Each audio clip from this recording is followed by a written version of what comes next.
Picture someone sitting dead still, entirely lost in thought, while their physical workspace devolves into complete chaos around them.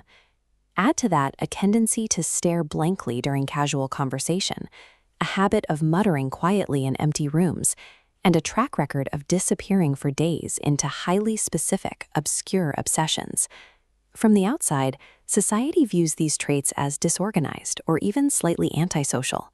For years, people with these habits were told they need to pay better attention, clean up their act, or simply try harder to fit in. But modern psychology points to a different reality. These behaviors suggest the presence of a specialized cognitive operating system, where every quirk serves a specific purpose. To see why these habits emerge, we have to look at how a high IQ mind handles information. It follows a distinct life cycle: input, processing, and then output. Each of the behaviors we often label as weird corresponds to one of these three stages, acting as a method for maintaining deep focus. The first stage of this life cycle is ingestion. A highly intelligent mind operates with a constant demand for high-quality data. This explains a severe distaste for small talk. Surface-level chatter lacks depth, meaning the brain exerts energy processing the conversation but receives no intellectual return. In contrast, this mind hunts down complex niche topics, fixates on them intensely for days, and then drops them the moment the core concepts are understood. Looking at the brain's curiosity system, we see why.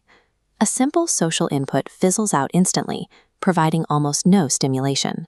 But complex information triggers a massive dopamine reward.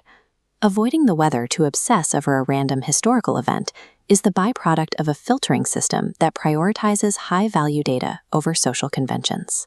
Once that high-value data is acquired, the mind enters the second stage, processing. The brain has to digest the information and map its implications. Psychology calls this cognitive complexity. A single situation automatically unfolds into dozens of hidden angles and future consequences. But tracking every possible outcome carries a risk. The brain can hit a state of systemic overload, creating a mental gridlock. To clear this traffic, the mind often seeks out physical movement and solitude, most commonly through long walks.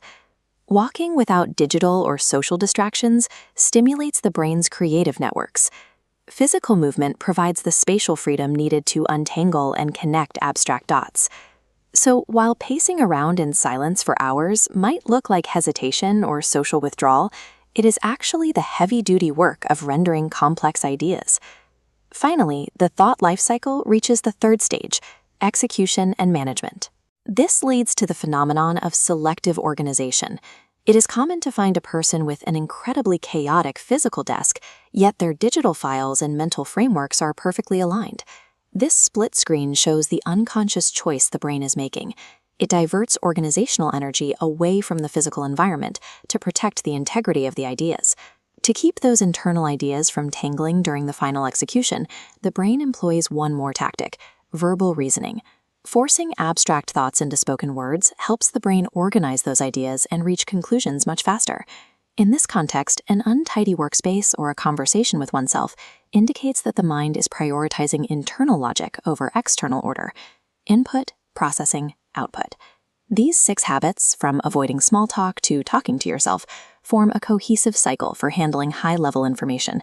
Society often values conformity, polite conversation, clean desks, and sitting still. But the intelligent brain is wired to prioritize function over these social aesthetics. High intelligence means the mind is processing the world in a deeper, more intensive way than average. It requires these specific, unusual behaviors just to keep up with its own output. If you recognize these patterns in your own life, understand that you are not failing to meet a social standard. You are meeting the requirements of a complex mind. These quirks are not flaws to be corrected. They are the evidence of how your mind actually works. Protect your weirdness.